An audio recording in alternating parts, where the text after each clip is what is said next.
Hi everybody, it's Chris at the Vinyl Orchard back with a video. I thought I would just do a super quick video just to share the albums that I picked up at Bristol Record Fair, which took place last weekend at the Beacon Centre in Bristol. Now, this is an absolutely tremendous record fair. I've been to lots around the country, and this is by a long way the best one. It's a multitude of sellers. It's over 4 floors, and you can buy anything from £1 to £1,500. It's just incredible. And one seller has albums for £5 each, or 5 for £20. So I picked up 5. So these albums coming up now are the £4 ones. So first one up is this one by Cream. It's a double album on Polydor Records from, I guess, 69, 70, somewhere around there. I'm not a massive fan of Cream, not really. I find them at times a bit overindulgent, and this album falls into that trap a few times. It's 2 sides of studio and 2 sides of live, and there's some absolutely monumental moments on here. So Born Under a Bad Sign, their version of Crossroads live is stunning. I mean, it's edited down, but it just showcases Eric Clapton's ability as a guitarist, and it's also got Jack Bruce's White Room, which is a great song. But you know, I know Ginger Baker's an integral part of this band, but you know, some of his compositions and his input really spoil it. So things like Pressed Rat and Warthog, which is just lame, and there's a song on here called Toad, which has a 15-minute drum solo. I mean, no one needs a 15-minute drum solo, but there are some moments here that kind of salvage this album. So there we go. There's Wheels of Fire by Cream from probably late 60s on Polydor. So that was £4, as was this. Now, I've never seen this before, particularly heard of it, but I just streamed it while I was at the record fair, and it sounded really good actually, and it is really good. This is Ron Carter and Jim Hall. So Ron Carter's a bass player, Jim Hall a guitar player, acoustic guitar player, and this is them live at the Village West, which is in New York, I believe, and it feels like you are absolutely live in a jazz club. It's a really nice recording. It's quite sparse actually, and full of improvisation. These 2 guys have got a real chemistry, I think. But it's just an acoustic guitar and a bass, and you know, you can hear the kind of the cups and saucers and the cash register and all that kind of thing in the background. It has a really authentic feel of just sitting in a jazz club listening to 2 talented men improvise and play off each other. So interesting album. For £4, you can't go wrong, can you? Next up, this was a really nice pickup for £4. It's a double album, and I showed an album by this fella in my last video, and the last one was also a live one. It's called Live Wire Blues Power, but this is another one by Albert King called Live Blues. Now, I've not seen this before, so it's a double album, got a lot of his classic stuff on here, like Blues at Sunrise and so on. Does a really nice version of I'll Play the Blues For You and Stormy Monday. Rory Gallagher also turns up on here. There's the track listing. But it's nicely recorded actually. The cover's not in great condition, and the album's a little bit kind of crackly in places, but it's listenable enough. And I think Albert King is a wonderful, wonderful guitarist. So it's a really nice listen. A double album for £4, can't be bad. This was an album that I've been looking for quite a while actually, because it completes my discography in terms of all the albums I want by this band, and the band is UFO. So British band, UFO.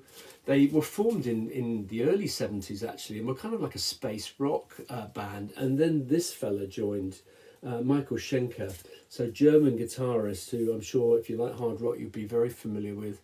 And the sound of the band completely changed. Now, I've always been a fan of this band. I've seen them a couple of times, once with Michael Schenker and once with Paul Chapman, who replaced him.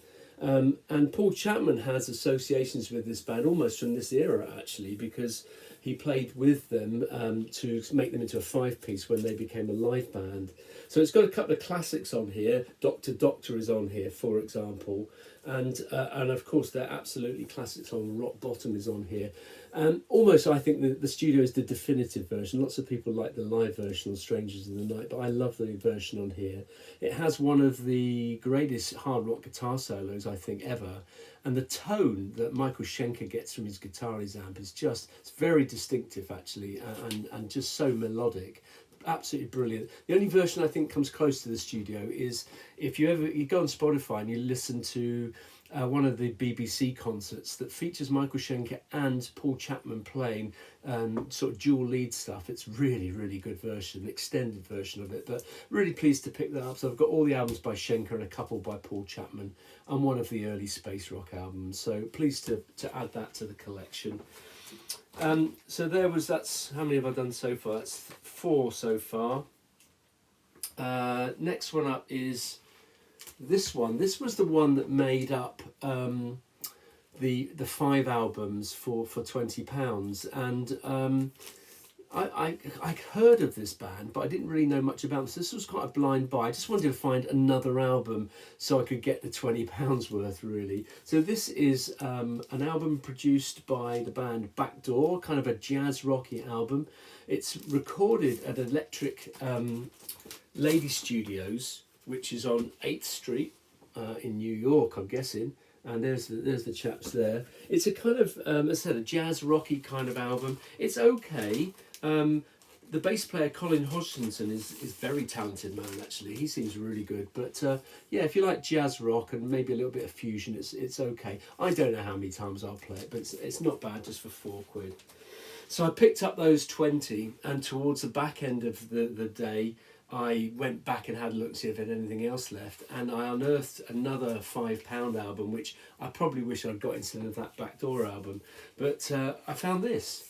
So this is a 80s repress of the 1970 second album by Funkadelic. So Free Your Mind and Your Arse Will Follow. And this is, as I said, it's a repress. It's on Westbound Records, and it was only £5. This is a mental record. Now, I'm a big fan of Eddie Hazel, the guitarist. I think he is like really underrated player, actually, very Hendrix influenced.